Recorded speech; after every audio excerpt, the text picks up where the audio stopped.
L'exposition Mobile Immobile, elle a pour enjeu de mettre les questions de mobilité sur l'agenda public. En fait, nos modes de vie, sans qu'on s'en rende compte réellement, ont été révolutionnés par la vitesse des déplacements au XIXe siècle par le train et puis ensuite par la voiture et l'avion.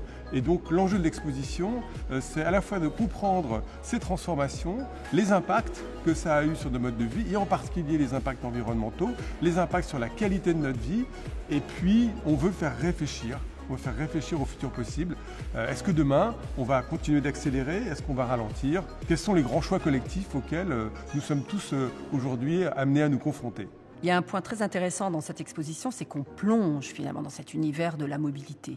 Ça devient même un petit peu stressant parce qu'on est complètement finalement, on se rend compte qu'on est au cœur d'un système qu'on a nous-mêmes fabriqué et dont on est prisonnier aujourd'hui.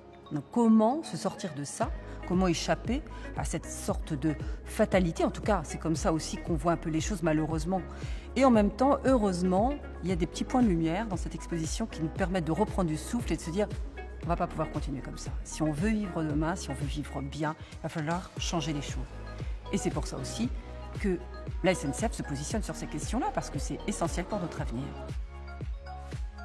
Que ça apporte une vraie perspective philosophique, anthropologique, artistique aussi, sur un phénomène qui est un phénomène extrêmement profond dans l'humanité, qui concerne ces déplacements. Et c'est important pour nous qui sommes parfois gestionnaires, opérateurs de la mobilité, de bien remettre tout ça en perspective pour avoir la notion de l'importance de la matière que nous touchons et de l'impact que ça a dans la vie des gens. Il y a un autre enjeu pour la SNCF qui est essentiel, c'est le transfert modal. Autrement dit, inciter les citoyens à prendre davantage des transports collectifs, le train, le bus, les transports partagés comme même l'autopartage, parce que c'est avec les transports partagés qu'on arrivera à répondre aux défis du transport et des émissions de gaz à effet de serre qui génèrent. On ne veut pas, on ne pourra pas se passer du train pour progresser dans la bonne direction.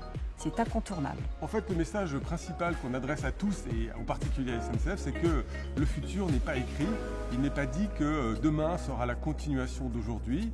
Et nous, ce qu'on veut arriver à faire saisir, c'est on peut encore agir pour changer les choses. Il y a des choix importants à faire. Faisons-les maintenant avant qu'il ne soit trop tard.